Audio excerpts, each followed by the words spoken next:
Continuamos en el programa. Bienvenida, Celia. No, me encanta estar acá. Una de las grandes estudiosas de la educación y es nuestra, así que muchas gracias por estar acá. Muchas gracias a vos por invitarme, por tus conceptos. Como nosotros somos meros puentes con la sociedad, nuestro interés es que puedas decirle a la gente qué pensás con algunas cosas que han pasado.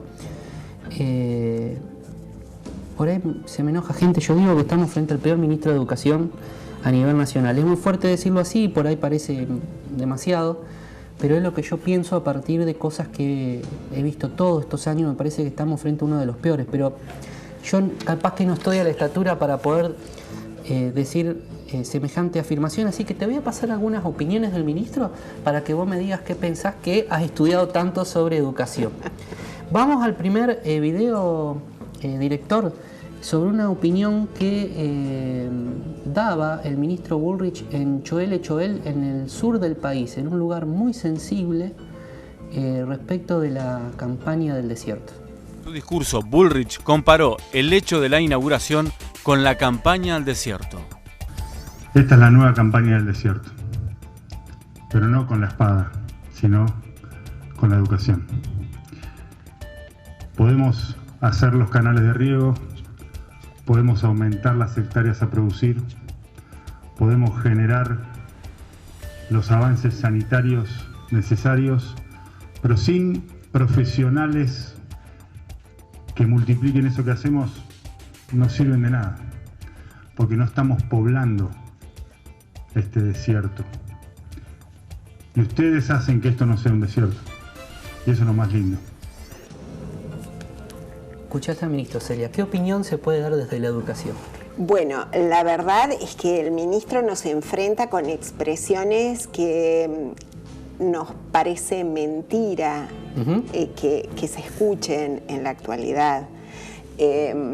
Hay que decir que Bullrich no está exactamente dotado para la metáfora, ¿no es cierto?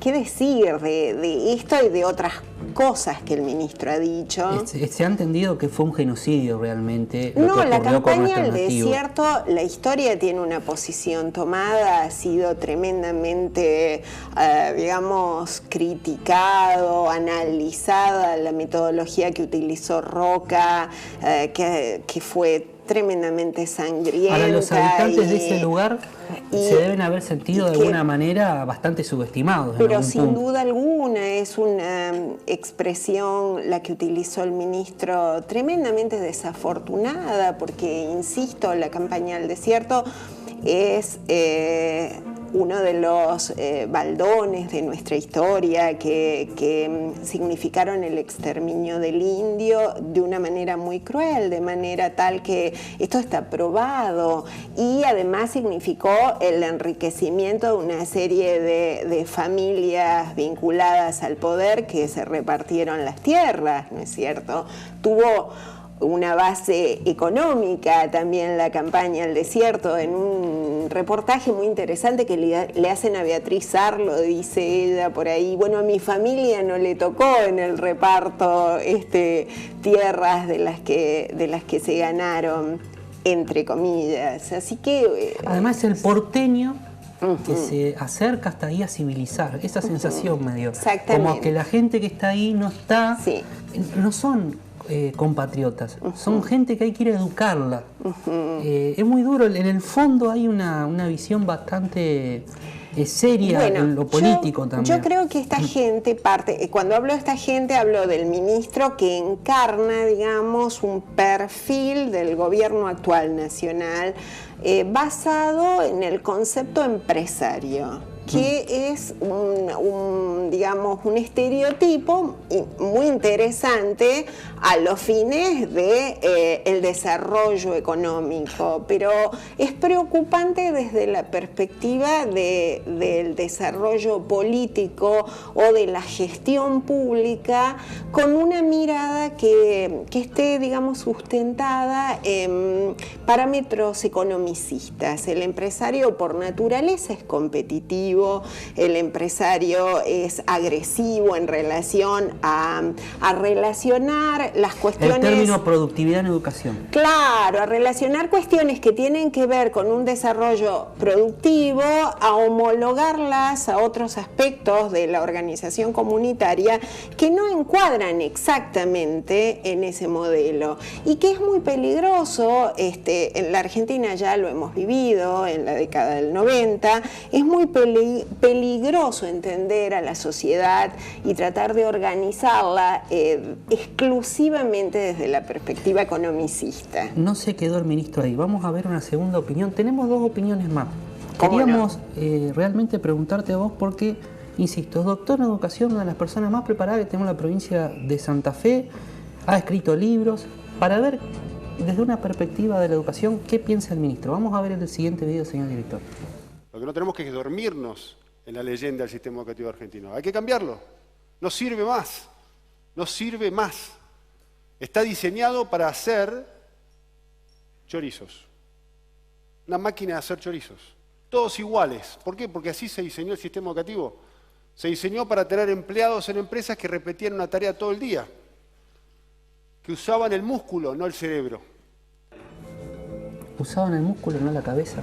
El sistema educativo genera chorizos. Tu visión... Vos sabés que yo soy muy positiva en relación al desarrollo del sistema educativo argentino. Ya lo hemos conversado, un poco provoco con la frase la escuela no educa, porque la educación es un proceso muy complejo que dura, en fin, a lo largo de toda la vida. Sería para charlarlo en otro programa. Pero nuestro sistema educativo nacional es extraordinario desde muchos puntos de vista y es una construcción colectiva. No sirve más. Bueno, insisto, en la visión de este gobierno que es preocupante, Maxi, es preocupante. Recién comienzan. ¿Sabés la sensación? Yo quiero llevar a fondo, porque yo sé que vos tenés una visión muy crítica de un montón de cosas en general, pero sos positiva. Es como que de alguna manera subestima el rol del docente, porque si el docente saca chorizo es porque tampoco tiene una creatividad, una cuestión intelectual desarrollada. El alumno, que también es parte del proceso, pareciera que solamente absorbe determinadas cuestiones como una concepción un poco media vieja de la educación.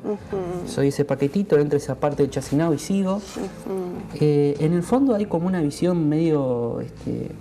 media clásica, digamos. Y clasista también. Claro.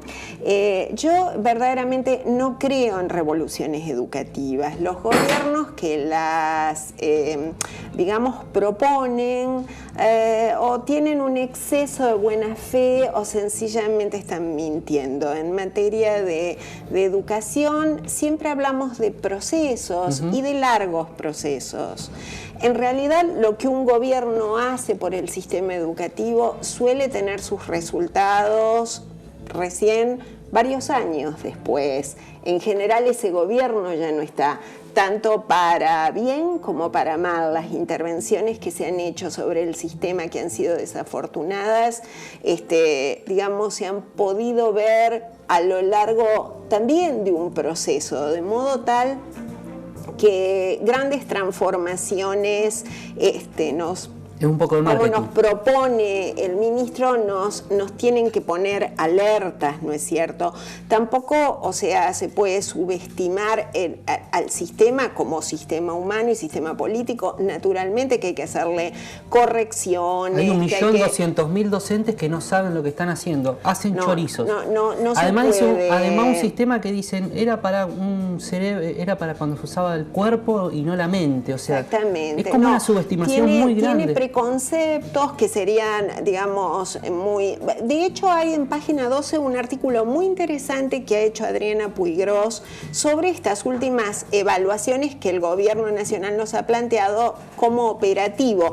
Fíjate que la palabra, además, operativo, es una palabra que nos remite a los gobiernos militares. La terminología que utilizan contiene cierta violencia simbólica. simbólica. Yo no estoy en absoluto de acuerdo con el programa de evaluación y sobre todo, pero en absoluto estoy de acuerdo. Es un programa que, esto también se ha dicho mucho, está comprado a una empresa inglesa, es importante decirlo, es la empresa Pearson Lockman, que producen además insumos escolares, muchísimo material para que nos llegue a la Argentina para tomar clases de inglés. Es una empresa, por eso te digo que toda esta política está teñida de una visión empresarial que no es buena y que no conviene para analizar el sistema educativo. Si bien el sistema educativo tiene que ayornarse al mundo del trabajo, pero todo esto tiene que ser de manera procesual y de hecho en muchas circunstancias el sistema educativo lo hace muy bien. ¿Cuántas horas tiene una semana de 5 días? Si tu familia cobra asignaciones. Sin duda. Hubo todo un seguimiento, por otra parte, tipo multiple choice, o sea, tipo así preguntas exactamente, que admitían solo un tilde, ¿no es cierto? Que tienen que ver con una especie de encuesta o de censo encubierto. Por otra parte, es una evaluación que ya está de antemano, digamos, tiene su resultado de antemano. Ya sabemos todos que, digamos, la valoración que el gobierno va a hacer del colectivo docente va a ser deficitaria y justamente la va a hacer en marzo, que es un mes fundamental porque se discuten las paritarias. Entonces va a poner a toda la clase media mal predispuesta acerca del colectivo docente. Esto es lo que enseñan los docentes y esto es lo que saben sus alumnos. Exactamente. Este es el salario que pueden cobrar. Hubiera sido muy interesante, ya que hacían ese tipo de encuestas, que incluyeran lo que los alumnos también piensan de los funcionarios públicos que administran la educación. Eso no. ¿Qué piensan de los ministros nacionales y provinciales? ¿Qué piensan si se sienten acompañados por los responsables de la obra pública en relación a las comodidades de sus edificios? O sea, sería muy largo de tratar. Pero no son preguntas convenientes esas. Por eso llama la atención la aplicación de este formulario y la manera en que fue implementado, que, bueno, de hecho, algunos gremios... De todas maneras, esa respuesta un poco también las conocemos. Sí, sin duda. Es una evaluación, digamos, que está... O sea, ¿qué opinan del gobierno, del ministerio? Podemos saberlo. Le invito a ver un video más. Sí, cómo no. Acá arriba en el desayuno había huevos revueltos y había panceta. En ese desayuno, la gallina se comprometió, puso huevos. Pero el que verdaderamente se comprometió fue el cerdo. ¿No? Nosotros queremos el compromiso del cerdo en la educación. Queremos el compromiso del cerdo en la educación, que termina cocinado, lógicamente. Sí, insisto, no está dotado el ministro para las metáforas, entonces cabría preguntarnos acerca de su propia formación y de su propio trayecto para llegar a donde llegó. Mira, yo todo este llanto de la tragedia educativa que encarna Jaime Echeverri y que, digamos, la derecha es tan interesada en tener esta cuestión denostativa y nostálgica de un tiempo pasado mejor en educación, me llama mucho la atención, sobre todo porque las personas que justamente sostienen esa argumentación son las personas que han tenido los cargos más importantes en cuanto a la administración del sistema educativo. Jaime Echeverri fue durante años, por ejemplo, rector de la UBA. Entonces es llamativo, solo por citar un ejemplo, podría seguir, pero no quiero abundar. ¿Qué quiere decir, más allá de que no tiene una capacidad muy, como vos planteabas? Yo por ahí pienso que en realidad lo hace a propósito, porque muchas veces terminamos hablando de estas cosas y no de su gestión. Yo creo que cada tanto aparecen este tipo de frases disparadas porque necesita estar en vidriera y ya está pensando en ser más candidato a legislador que cumplir su rol. Sí, también es preocupante el lugar donde las expresa, porque en general estas frases han sido dichas en... Eso fue dicho entre empresarios. Exactamente, en reuniones empresariales, donde de los problemas del país se echa la culpa al sistema educativo. Y llamativo, el discurso de este gobierno va direccionado a denostar al sistema educativo y decir que es desde allí donde se produce la decadencia de la sociedad argentina y los problemas que la sociedad argentina evidencia en materia incluso económica, y también le echa la culpa a gobiernos que, más allá de su gestión, fueron gobiernos de matriz absolutamente popular. Entonces, y además tuvieron una vocación de que la política estuviera por sobre los intereses de la economía. A mí me parece, yo no desconozco la situación dramática que viven muchos sectores del país, situación de pobreza, de marginación, de falta de trabajo, pero ¿es culpable la escuela de esa situación? ¿No deberíamos mirar más bien a otros sectores del Estado, al sector que tiene que ver con el trabajo? ¿No deberíamos mirar con la salud pública, con la vivienda, con la infraestructura? ¿No deberíamos mirar a los sectores empresarios? En el coloquio de ideas que acogió con tanto aplauso las expresiones del ministro Bullrich, los empresarios tranquilizaron su conciencia pensando que la situación que estamos atravesando a nivel económico deriva de un déficit de formación que tiene que ver con un déficit escolar.